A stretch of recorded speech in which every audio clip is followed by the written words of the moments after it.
श्रीमद् भगवद गीता 13वां अध्याय। शरीर के लिए संस्कृत में एक शब्द क्षेत्र, खेत भी प्रयुक्त होता है। जैसे खेत में बोए हुए बीजों का उनके अनुरूप फल समय पर प्रकट हो जाता है, वैसे ही शरीर में बोए हुए कर्म संस्कार रूप बीजों का फल भी अपने समय पर प्रकट होता रहता है। इसलिए इसे क्षेत्र कहते हैं। इसके अतिरिक्त शरीर का प्रति क्षण क्षय होता रहता है, इसलिए भी इसे क्षेत्र, क्षय होने वाला कहते हैं। इस क्षेत्र को जो जानता है उसे क्षेत्रज्ञ कहते हैं। यह जानने का काम शरीर के भीतर स्थित चेतन आत्मा करता है, इसलिए आत्मा को क्षेत्रज्ञ कहते हैं। क्षेत्र और क्षेत्रज्ञ का पारस्परिक संबंध बड़ा विलक्षण है। यद्यपि अज्ञानवश इन दोनों में एकता, समता लगती है, वस्तुतः इनमें अति विषमता है। क्षेत्र जड़, विकारी, क्षणिक और नाशवान है। इसके विपरीत क्षेत्रज्ञ चेतन, ज्ञान स्वरूप, निर्विकार, नित्य तथा अविनाशी है। इस अध्याय में क्षेत्र और क्षेत्रज्ञ के स्वरूप का उपर्युक्त प्रकार से विभाग किया गया है। अतः इसका नाम क्षेत्र क्षेत्रज्ञ विभाग योग रखा गया है। लगभग समूचे ही पिछले अध्याय में सगुणोपासना के स्वरूप, फल एवं वैशिष्ट्य तथा भगवद भक्तों के लक्षणों का वर्णन किया गया था और केवल 3 ही श्लोकों, तीसरे, चौथे तथा 5वें में निर्गुणोपासना की हल्की सी चर्चा की गई थी। अब निर्गुण निराकार के तत्व, महत्व, प्राप्ति साधन एवं सार, विषय ज्ञान योग को भलीभांति समझाने के लिए प्रस्तुत अध्याय का आरंभ किया जाता है। सर्वप्रथम भगवान क्षेत्र तथा क्षेत्रज्ञ के लक्षण बतलाते हैं। श्री भगवान उवाच इदं शरीरं कौन्तेय क्षेत्रमित्यभिधीयते एतद्यो वेत्ति तं प्राहुः क्षेत्रज्ञ इति त्वद्विदः। पदच्छेद। श्री भगवान अर्थात श्री कृष्ण भगवान उवाच बोले, इदम अर्थात यह, शरीरम अर्थात शरीर, कौन्तेय अर्थात हे कुंती पुत्र अर्जुन, क्षेत्रम अर्थात क्षेत्र, इति यानी ऐसा, अभिधीयते अर्थात नाम से कहा जाता है, एतत् यानी इसको, यह यानी जो, वेत्ति अर्थात जानता है, तम उसको, प्राहु अर्थात कहते हैं, क्षेत्रज्ञ अर्थात क्षेत्रज्ञ, इति यानी ऐसा, त्वद्विदः अर्थात उनको जानने वाले। अनुवाद। श्री कृष्ण भगवान बोले, हे अर्जुन, यह शरीर क्षेत्र इस नाम से कहा जाता है और इसे जो जानता है उसे क्षेत्रज्ञ, ऐसा उन दोनों के तत्व को जानने वाले ज्ञानी जन कहते हैं। क्षेत्रज्ञम चापि माम विद्धि सर्वक्षेत्रेषु भारत, क्षेत्र क्षेत्रज्ञयोर ज्ञानम यत्तज्ज ज्ञानम मतम मम। पदच्छेद।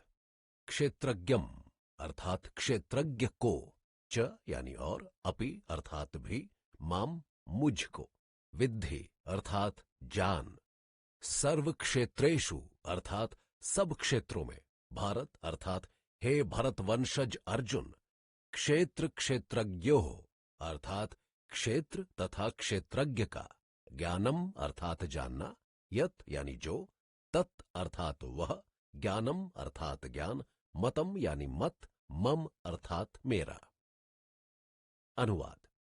हे अर्जुन, तू सब क्षेत्रों, शरीरों में क्षेत्रज्ञ जीवात्मा भी मुझ परमात्मा को ही जान, और क्षेत्र सविकार प्रकृति तथा क्षेत्रज्ञ पुरुष का जो तत्व से जानना है वह ही वास्तविक ज्ञान है, ऐसा मेरा मत है।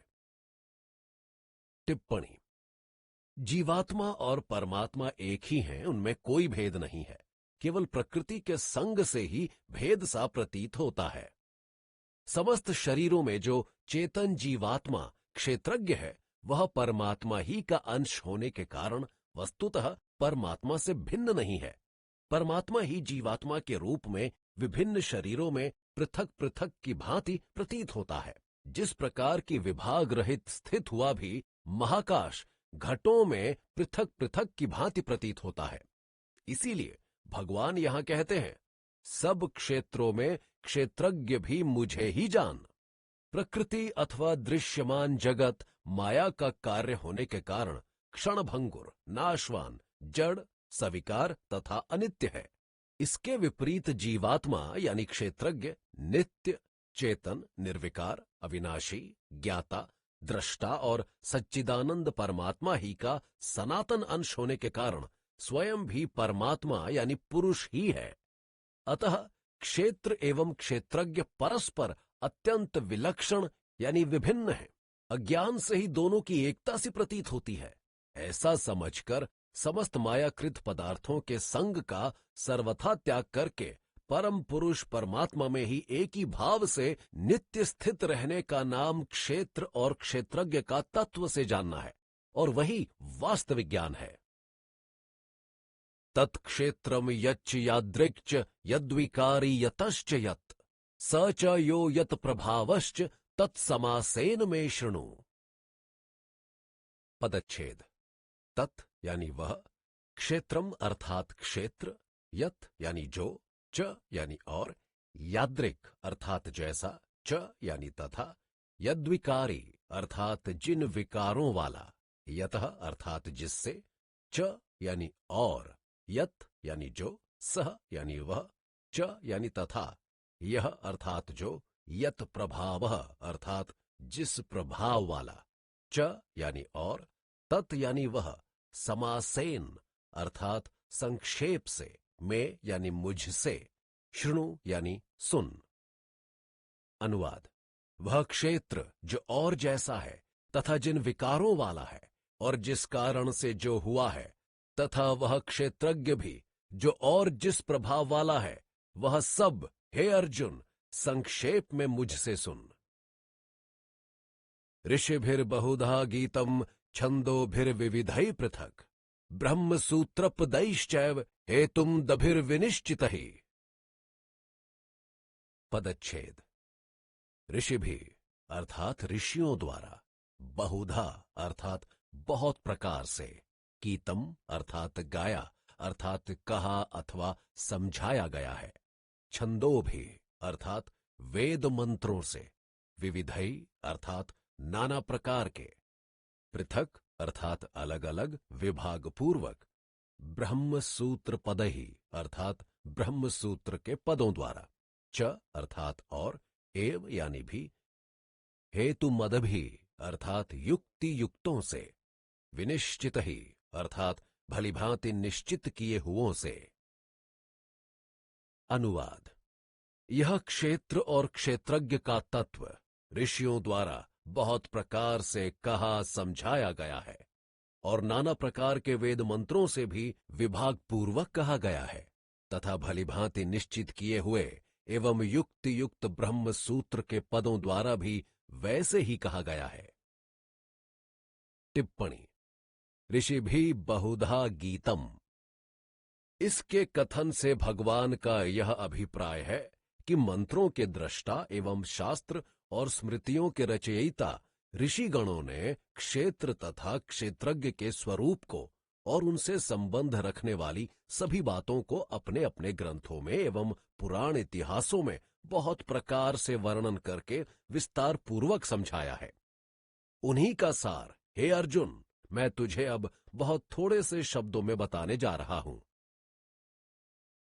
विविधै छंदोभिः, इस पद का यहां ऋक्, यजुः, साम और अथर्व इन चारों वेदों के संहिता एवं ब्राह्मण दोनों ही भागों के वाचक हैं। समस्त उपनिषदों तथा भिन्न भिन्न शाखाओं को भी इन्हीं के अंतर्गत समझना चाहिए।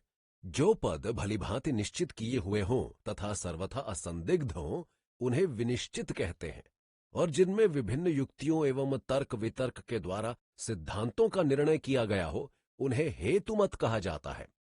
इन दोनों विशेषणों के सहित ब्रह्म सूत्र पदहि का यहाँ यह भाव है कि श्रुति स्मृति आदि में वर्णित जो क्षेत्र तथा क्षेत्रज्ञ का तत्व ब्रह्म सूत्र, ब्रह्म के विषयों में सूत्र के पदों द्वारा असंदिग्ध रूप से युक्ति पूर्वक समझाया गया है, उसका निष्कर्ष भी भगवान अब बताने जा रहे हैं।